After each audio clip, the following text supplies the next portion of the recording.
Bien, jóvenes, retomaremos la clase entonces. Como les decía, ¿no? ¿Qué preguntas tienen sobre el examen? ¿Qué comentarios tienen? Les escucho. Cualquier situación que quieran comentar, ahora es el momento. Supongo que Buenos todos... días, Inge. ¿Cómo estás? Dime. Inge, mi nota en el sistema no aparece. Mm, ¿Cuál es tu apellido? García Soria. García Soria. No he encontrado tu examen. Le envié, Inge. Uy, si no recibiste la respuesta, el recibido, ¿por qué no te has comunicado conmigo? Porque no he recibido tu examen. Y mira, es la única que no ha, por eso que me acuerdo bien tu apellido. Y he revisado 2 veces todos los correos y no he encontrado. Y me llamó la atención porque tú sí has entregado tus prácticas, ¿no? No todas, pero has entregado. Entonces, Sí. no he recibido tu examen, de verdad. Yo les dije a ustedes, y de hecho he tenido algunos casos de algunos de sus compañeros que no recibieron mi respuesta. Hemos intercambiado criterios hasta que he podido recibir su examen. Yo sé que hay siempre dificultades con eso, pero en tu caso no te has comunicado conmigo, nada.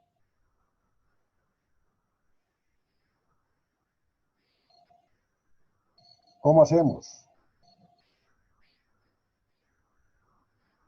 Me apena, te digo, esta situación.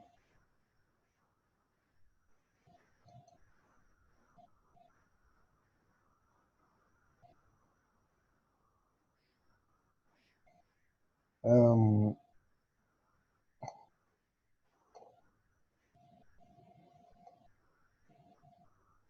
a ver, espérame un segundito, vamos a ver. Tú eres Sonia García, ¿verdad?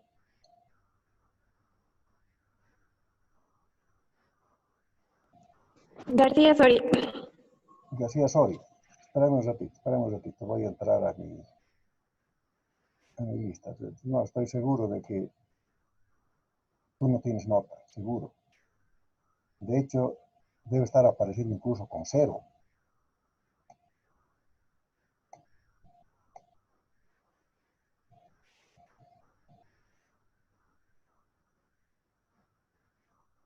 García Soria Paola Jimena.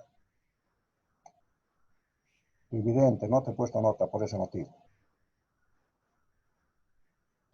Mira, no considero justo que tenga 0. Me gustaría hablar el tema con el ingeniero Mérida y tomarte otro examen. No sé qué opinas ahora. ¿Está bien, Inge? ¿Listo? Pero en otra, por favor, tienen que estar bien atentos. Si no recibiste el recibido como respuesta, quiere decir que yo no recibí tu examen. Y les he pedido que estén atentos a sus correos. A todos les he respondido, a todos. A todos. Entonces, de esa manera estábamos seguros. Una cosa, una práctica que si no recibo ya, bueno, vaya y pase. Pero el examen no puede ocurrir, ¿no? El examen no puede ocurrir. Por ese motivo, yo me quedo acá, incluso les dije 15 minutos y me he quedado más tiempo hasta recibir los últimos exámenes, de modo de que nadie tenga dificultades. Es más, ya debías haberme llamado antes, ¿no? Cosa de buscar una solución. Bueno, de todos modos, todo tiene solución. Como te digo, vamos a hablar con el ingeniero Mérida y espero, bueno, supongo que no va a haber ningún problema en que me autorice a que me tome otro examen. Nos contactamos, yo te envío el examen, lo resuelves y tu nota la voy a poner después, junto con el segundo parcial. No puede ser que tu segundo parcial valga por las 2 notas, porque son temas bien diferentes, ¿no? ¿Listo? Entonces, así vamos a trabajar, Pau. Está bien, Inge, gracias. Listo. El segundo tema, integrales.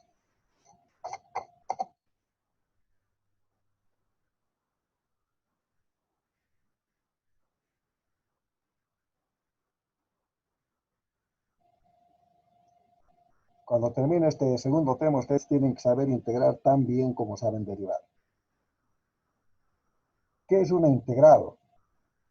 Vamos a manejar el tema desde dos puntos de vista, como siempre. Como todo en matemáticas, tiene estos dos puntos que ahora les voy a indicar. Primero, la parte conceptual.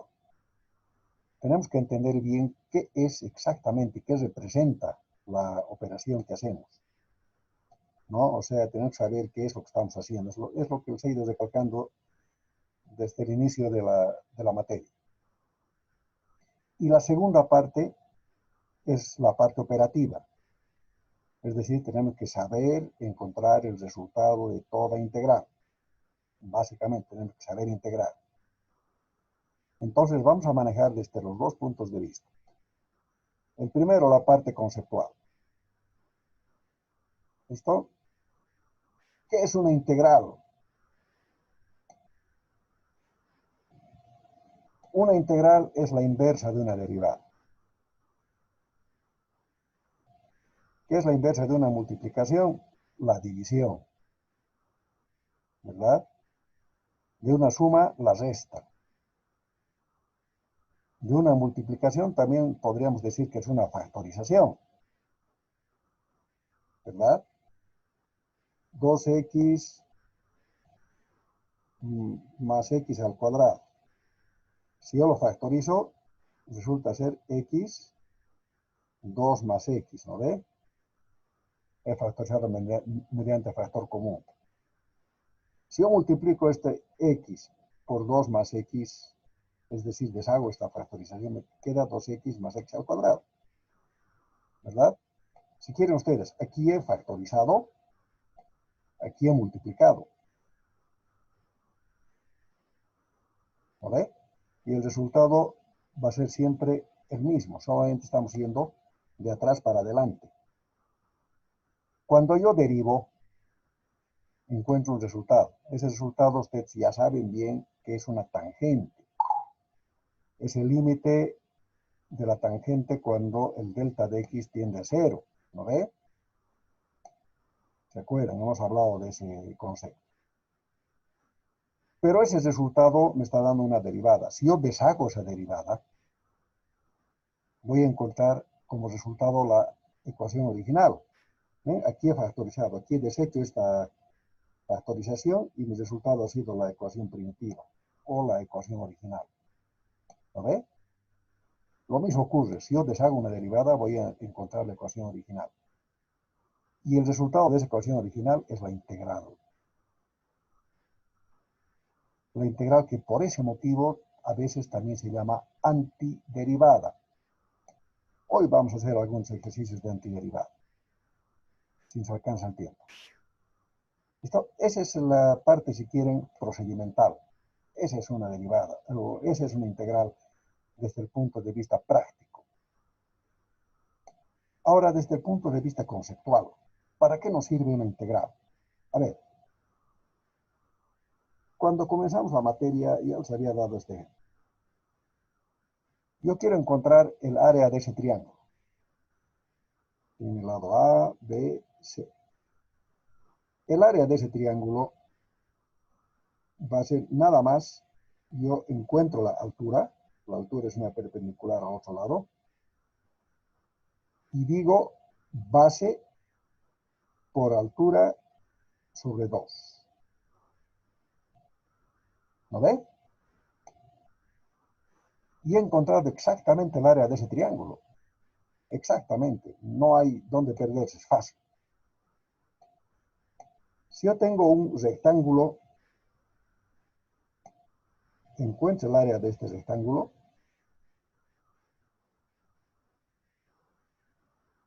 y es lado por lado, base por largo por ancho, como quieran ustedes. A por B. Y listo, es exacto. Son figuras regulares. También puedo calcular algunas figuras irregulares siempre y cuando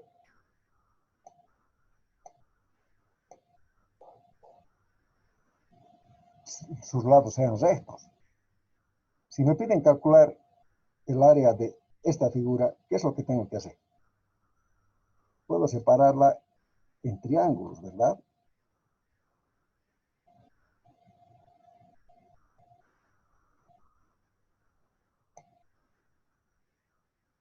Listo. Yo sé que el área de cada uno de los triángulos que componen esta figura es base por altura.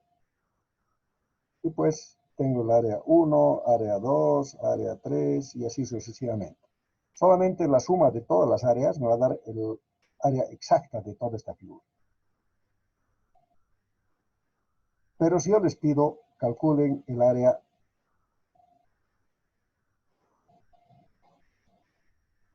de esa figura, ya no es sencillo, ¿no ve?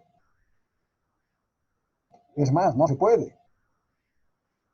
Tengo que recurrir a criterios de cálculo. ¿Qué es lo que haría? ¿O qué es lo que se hace? Les voy a pasar luego, si alcanzamos esta clase, si no la siguiente, un video donde nos explica muy bien el método. Es un método que hoy en día lo conocemos como método Simpson-Rapson. Antiguamente se conocía como el método griego de agotamiento. ¿Qué tal? Yo voy dibujando rectángulos en toda el área. Encuentro el área de cada rectángulo, lo sumo y digo que el área total es la sumatoria de las áreas de todos los rectángulos. Muy bien, voy a encontrar un área aproximada, porque esta partecita, por ejemplo, es un error. Esto es un error. Este es un error. Ahí, los errores van a ser en positivo y en negativo, es decir, demasías y faltantes, ¿verdad? Mientras la sumatoria de estos errores sea menor, mejor va a ser mi resultado. Es lógico, ¿no ve? Mientras más anchos sean mis rectángulos, mayor va a ser mi error. ¿Qué quiere decir eso? Que si en lugar de este rectángulo utilizo este más angostito, y este más angostito, y este más angostito, fíjense que los errores que voy cometiendo son menores. Igualito luego voy a sumar todas las áreas, pero por supuesto que es más laborioso, ¿verdad? ¿Qué es lo que estoy haciendo en cada rectángulo? Estoy tomando este ancho,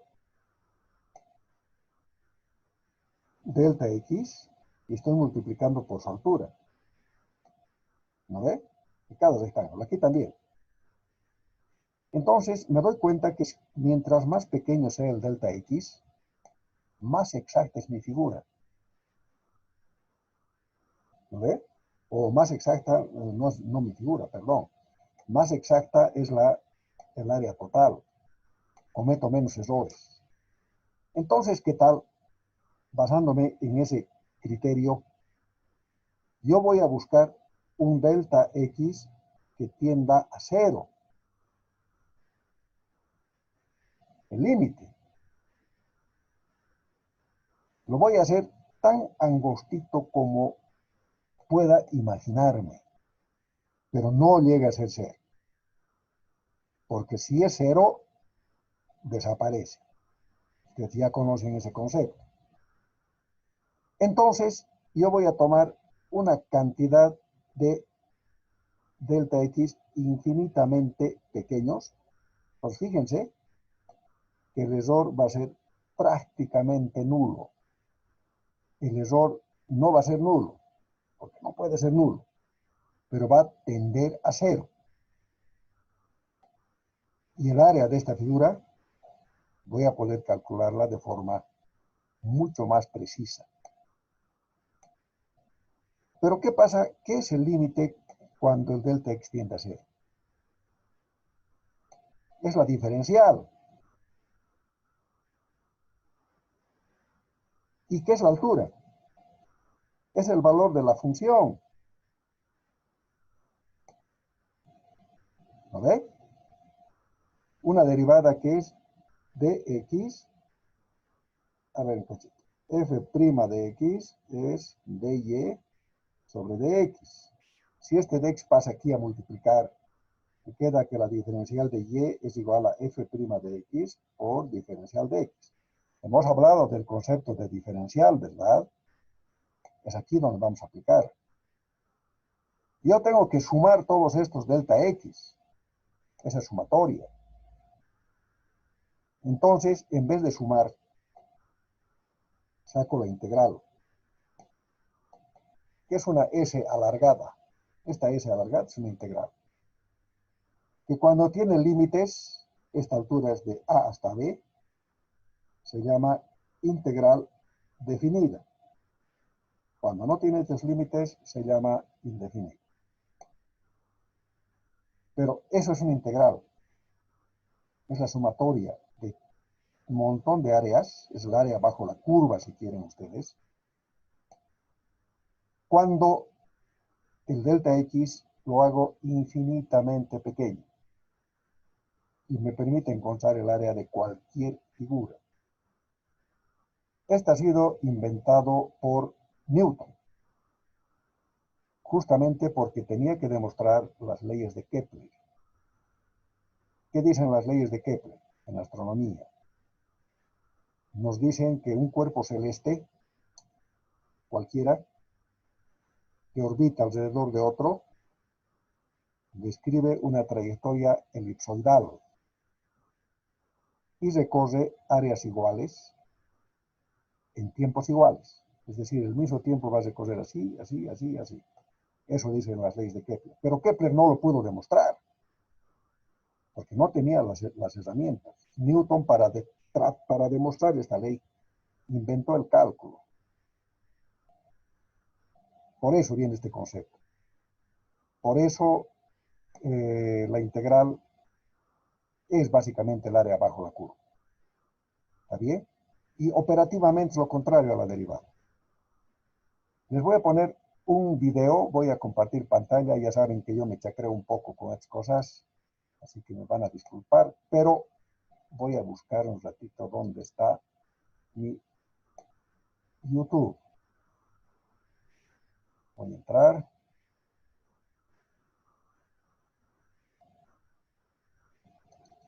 Mejor entraré ya con ustedes. A ver, esperen un ratito.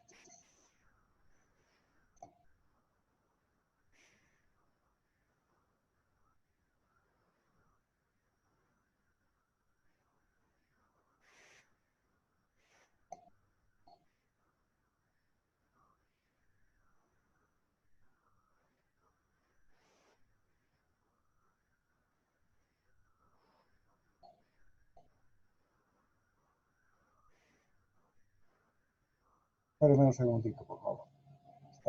Está en propagandas. Ahora sí.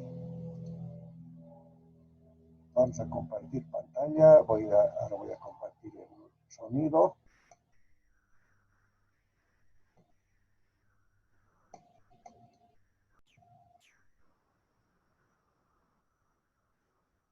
Vamos a hablar en esta serie de vídeos sobre integración. Recomiendo que visitéis mi canal en YouTube para visualizar otros vídeos sobre conceptos matemáticos y estadísticos. Si una imagen vale más que 1000 palabras, un vídeo vale más de 1.000.000. Los vídeos también están disponibles en iTunes. Os recomiendo que os suscribáis a mi podcast de manera que cada vez que haya un episodio nuevo, este se descargará de manera automática en vuestro iPod, iPhone o iPad. La realización de estos vídeos supone un gran esfuerzo por mi parte, por lo que si queréis contribuir con una pequeña donación a este proyecto, podéis hacerlo a través del botón que aparece en mi página web. ¿Qué vamos a ver en esta serie de vídeos? En primer lugar, vamos a comprender por qué una integral es realmente una suma. Vamos a ver la interpretación gráfica de una integral definida.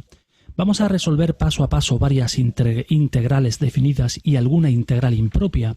Y por último vamos a explicar cómo resolver integrales con alguna de las calculadoras más extendidas de las marcas Casio, Texas Instruments o HP. es necesario advertiros que se necesitan algunos conceptos de derivación para comprender en qué consiste la integración. Y, por último, antes de comenzar, todo el material relacionado con estos vídeos se puede descargar en mi página web www.pacosaez.com.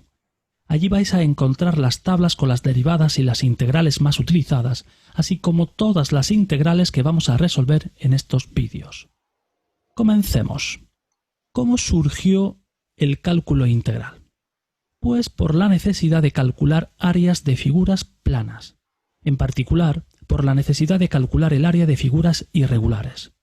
El área de un cuadrado, de un rectángulo o de un triángulo se pueden obtener mediante la utilización de fórmulas matemáticas sencillas. Pero, ¿cómo calculo el área de una figura como la que vemos ahora en pantalla? La idea que subyace en la mayoría de métodos matemáticos es dividir un problema complejo en problemas más sencillos. Así surgió el método griego del agotamiento. Para calcular el área de un círculo, lo que hicieron fue insertar dentro del mismo triángulos cada vez más pequeños. La suma de las áreas de los triángulos sería aproximadamente igual al área del círculo. Cuantos más triángulos se añadieran dentro del círculo, más exacto sería el área. El proceso es bastante agotador y de ahí el nombre del método del agotamiento. Esta idea se trasladó a otras figuras complejas, de manera que se trataba de transformar una figura irregular en una composición de figuras regulares que tuvieran una forma sencilla de obtener su área. En el caso de este polígono, lo dividimos en una composición de 4 triángulos y la suma de las áreas de los 4 triángulos será igual al área del polígono. Si tenemos, por ejemplo, la función e elevado a menos 2x, ¿cómo podemos obtener de una manera sencilla su área entre dos puntos, aunque sea de una manera aproximada? Gráficamente este es el área que queremos calcular. En base a todo lo anterior, ¿se le ocurre alguna manera de hacerlo? Escuche la siguiente explicación. Dividimos el intervalo 0,2 en dos subintervalos, de 0 a 1 el primero y de 1 a 2 el segundo. Y sobre los intervalos construimos dos bloques rectangulares, de modo que la altura de cada uno de ellos es igual al valor más alto alcanzado por la función en ese bloque. En este caso estaríamos hablando de este punto, y en el caso del segundo rectángulo, la función alcanza su máximo en este otro punto. El área total de este conjunto de bloques, que se calcularía realizando base por altura, nos arroja un resultado de 1,1353. Frente a un área real de 0,49, podemos ver que existe una diferencia considerable. El área total, por tanto, está sobreestimada, es decir, está por encima del área real. Y esa sobreestimación viene dada por el área de los rectángulos que está por encima de la función. Esta parte de aquí o esta parte de aquí. ¿Cómo podemos reducir esa sobreestimación? Pues reduciendo este área que está por encima. Y eso lo podemos conseguir aumentando el número de subintervalos. Vamos a poner, en vez de 2 subintervalos, vamos a poner 4. Vemos que este área se ha reducido y la diferencia entre el área real y el área aproximada ahora nos da un resultado de 0,286, más pequeña que en el caso anterior, pero sigue siendo todavía una diferencia apreciable. ¿Cómo podemos reducir el error? Pues aumentando el número de subintervalos. Observamos que cada vez que aumentamos este número, el error va siendo cada vez más pequeño y el área real y el área aproximada van acercándose. Este proceso lo podemos repetir indefinidamente y así surge el concepto de integración. ¿Qué es una integral? Una integral es una suma de las áreas de infinitos rectángulos. Por tanto, se trata de una suma, pero para un número infinito de términos. Volviendo al concepto inicial, los matemáticos lo que intentaron fue convertir una figura irregular en una composición de figuras regulares que permitieran aplicar fórmulas matemáticas sencillas. Por lo tanto, una integral definida es una suma pero para un número infinito de términos. De hecho, el símbolo de integración es una S alargada. Concretamente, una integral definida es la suma de las áreas de un conjunto de rectángulos cuyas alturas vienen dadas por los valores de una función y cuyas bases tienen longitudes muy pequeñas. El área de uno de estos rectángulos será igual a base por altura, y el área total será la suma de las áreas del total de rectángulos que considere, de manera que para hacer el resultado más exacto, considero un número infinito de rectángulos. Esto es, en resumen, una integral definida, la suma de las áreas de infinitos rectángulos cuyas alturas vienen dadas por la función que estamos estudiando y cuyas bases tienen longitudes muy pequeñas. ¿Qué vamos a ver en los próximos episodios? Vamos a comentar cómo resolver integrales definidas, indefinidas o impropias con alguna de las calculadoras más extendidas. Voy a explicar gráficamente. Bien, jóvenes. Bastante propaganda en nuestro video, pero el concepto que maneja lo maneja muy bien. Espero que se haya entendido el concepto de integral. Esencialmente, eso es una integral.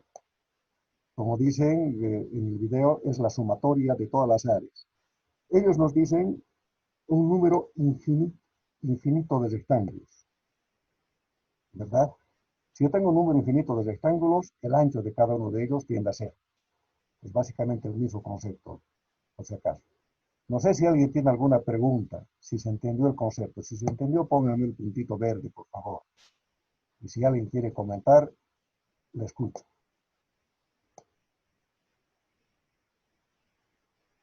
¿Está bien?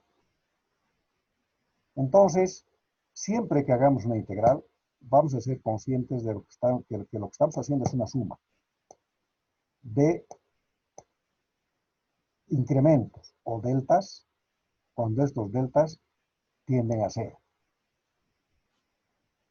¿De acuerdo? Eso desde el punto de vista conceptual. Integral es el área bajo la curva. Punto. Desde el punto de vista operativo, una integral es lo contrario a una derivada. Por tanto, la integral también se llama antiderivada.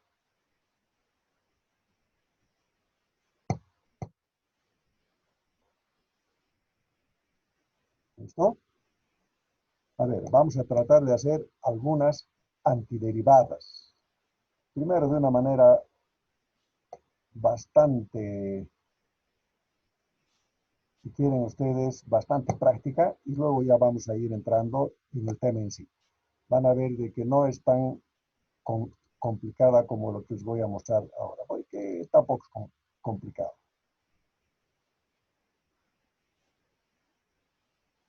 A ver, ¿qué es una antiderivada? El concepto de la antiderivada. Yo les digo la derivada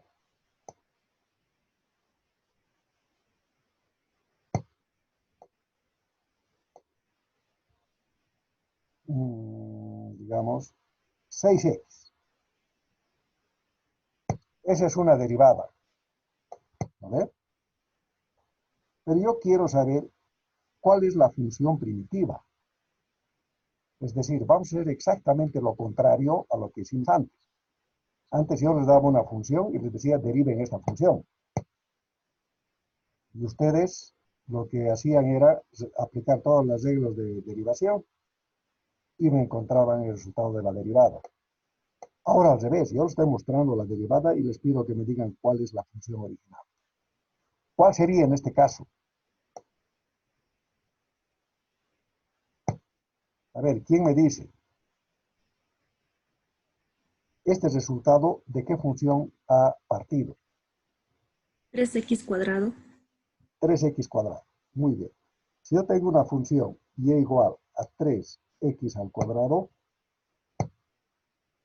entonces, y les pido que deriven, la derivada de esta función va a ser 6x. Muy bien. Pues fíjense, lo único que he hecho ha sido reconstruir Pero ¿qué ocurre? A ver.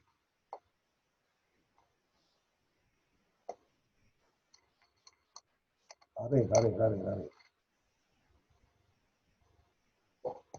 La función 3x al cuadrado, su derivada, 6x. La función y igual 3x al cuadrado más 5, su derivada, 6x. ¿Lo ves? La función 3x al cuadrado menos 6, su derivada, 6x. En otras palabras, cuando yo reconstruyo la función primitiva, no sé si existe o no existe esta constante.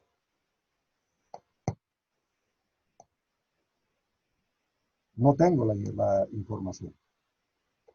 Por tanto, la antiderivada de 6x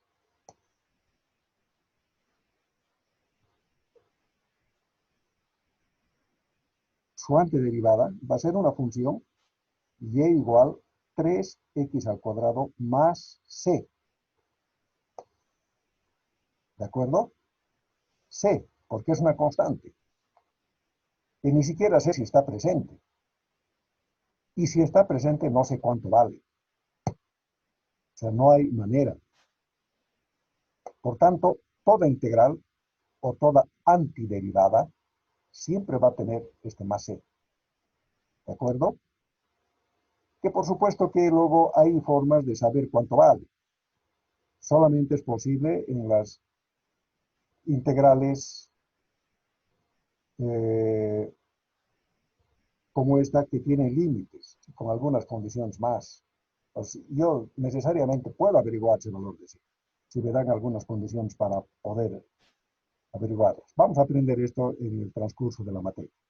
Pero toda integral lleva esta constante, por ese motivo. ¿Está bien?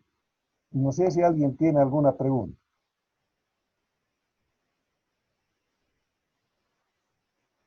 A ver, ayúdenme por favor con esto. Tengo la siguiente derivada.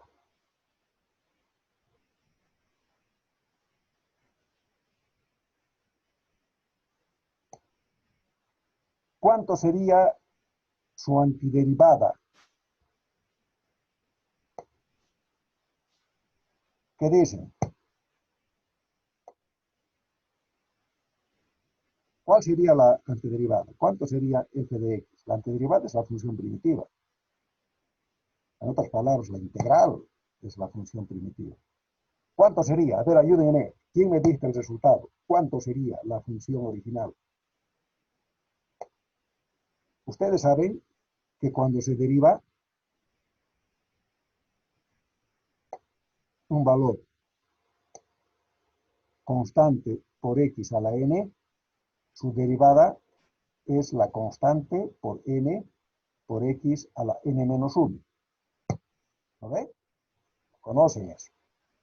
Por tanto, yo voy a aplicar esto al revés. Voy a ir del resultado a la función primitiva. Yo sé que si esta es una derivada, he aplicado esto. Entonces, ¿cuánto sería mi función primitiva? 2x cubo más 4x cuadrado más c. Perfecto. Muy bien. Su compañero nos ha dicho exactamente el resultado. ¿Cómo lo ha hecho? Este x al cuadrado originalmente tuvo que haber sido un x al cubo. ¿Lo ve? Y este 3 bajó a multiplicar a un valor para terminar siendo este 6. Por tanto, 2x al cubo. Si yo derivo 2x al cubo, ¿qué me va a dar? 6x al cuadrado. ¿Se dan cuenta? Entonces su compañera ha reconstruido. Más. Este x ha tenido que haber sido al cuadrado, ¿verdad? Porque 2 menos 1 aquí terminó 1. Y este 2 ha tenido que multiplicar a un valor para convertirse en 8. ¿Han visto? Lo hemos reconstruido. Pero como yo no sé si hay o no hay constantes, más constantes. Esta constante puede ser la suma de un valor aquí y otro aquí, como quiera, es una constante. ¿Qué hubiera ocurrido si yo les decía que esta derivada se evalúe en el punto 2 menos 20? Esto, por si acaso, está en el libro, está como un ejemplo resuelto. Yo les voy a subir estas hojas escaneadas junto con la grabación de la clase al Moodle. ¿Listo? Se los voy a subir. En un momentito les aviso que se me va a cortar. Por eso les hago esta aclaración. Entonces, si yo evalúo este en el punto 2 menos 20, ocurre lo siguiente. ¿Dónde está mi lapicerita? Aquí está. Y es igual a menos 20, ¿no ve? Entonces, menos 20 es igual a 2x al cubo. 2 por 2 al cubo. Más 4 por 2 al cuadrado. Más c. ¿Han visto? Como yo tengo el valor de y, tengo el valor de x, puedo encontrar cuánto vale c. El resultado que esto va a ser menos 20 igual 2 al cubo 8 por 2, 16, más 4 por 4, 16, más c, y c termina siendo menos 52. ¿Han visto? Entonces siempre es posible encontrar el valor de la constante. Mi función primitiva entonces había sido 2x